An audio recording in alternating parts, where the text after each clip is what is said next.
Good morning friends.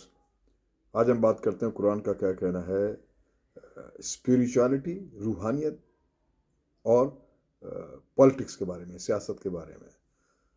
Quran के मुताबिक कि हर एक इंसान की पहली तरजीह, पहली प्रायोरिटी कंसर्न होना चाहिए रूहानियत, प्राइमरी कंसर्न। और उसके बाद आती है सियासत या सियासी ताकत।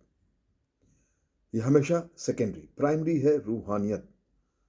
और इसी बात को, इस प्रायोरिटी को समझाने के लिए कुरान ने चैप्टर अल सफ रैंक्स में ये बात कही है कि अल्लाह ताला आपको तमाम नवाजिशों से नवाजेगा, आपकी तमाम ख्वाहिशों को पूरी करेगा और आपको फौरी कामयाबी भी देगा उन्हीं को जो खुदा पर यकीन रखते हैं और खुदा के बताए हुए रास्ते पर चलते हैं। Chapter 61 verse 13।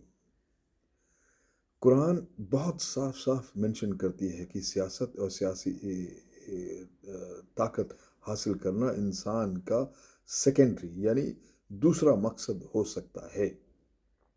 कुरान के मुताबिक जो हर हालात में, हर शोबे में, हर मौजू में, ज़िंदगी के हर डिसिप्लिन में रूहानियत का शामिल होना बहुत ज़रूरी है।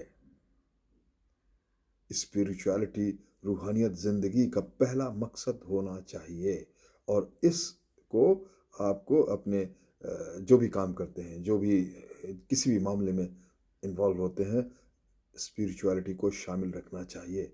और रूहानियत हासिल करने के लिए, रूहानियत को हमेशा ज़िंदा रखने के लिए पहली सिर्फ एक ही चीज़ की ज़रूरत है। उसे कुरान कहती है विल पावर, इच्छा शक्ति, दृढ़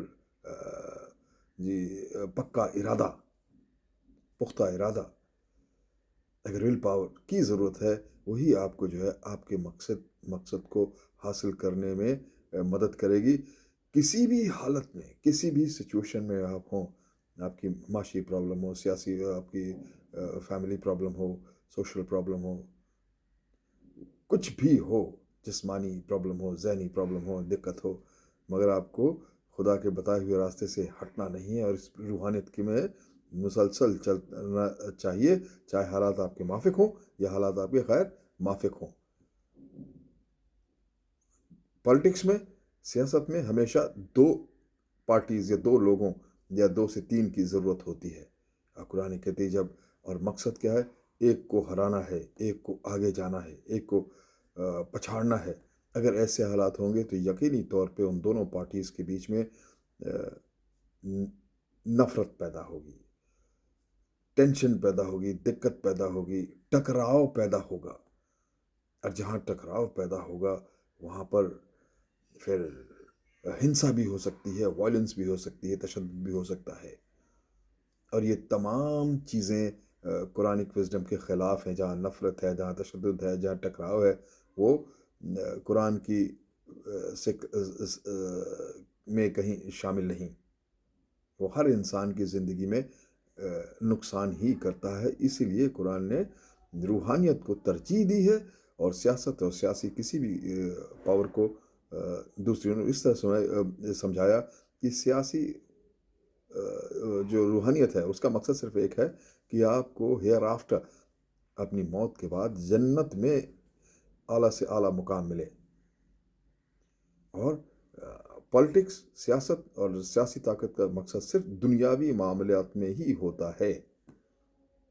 दुनिया के तमाम परेशानियों, दिक्कतों को स्ट्रीमलाइन करने के लिए, सॉल्व करने के लिए सियासी ज़िंदगी ज़रूरी है।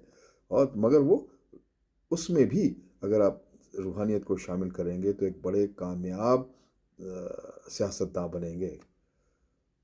अगर आपको जन्नत हासिल करनी है तो आप, कुरान बार बार ये कहती है सूरह अल सफ में, जन्नत हासिल करना है, अल्लाह के नज़दीक रहना है, तो आपको अल्लाह के बताए हुए पैगाम पर चलना है और आगे आने वाली नस्लों को भी वही पैगाम देना है। आपका मकसद ज़िंदगी का सिर्फ एक है, खुदा के पैगाम को अपनी ज़िंदगी में शामिल करना और उसी पैगाम को आगे आने वाली नस्लों को बताना, पास करना। और हर हालत में इस रास्ते से कभी भी न हटना। پالیٹکس جہاں ضرورت ہے، سیاسی کی ضرورت ہے، وہاں دنیاوی معاملات کے لیے ایک صحیح طریقے سے اس میں حصہ کرنا، مگر وہ آپ کا پرائمری مقصد نہیں ہو سکتا. Thank you very much.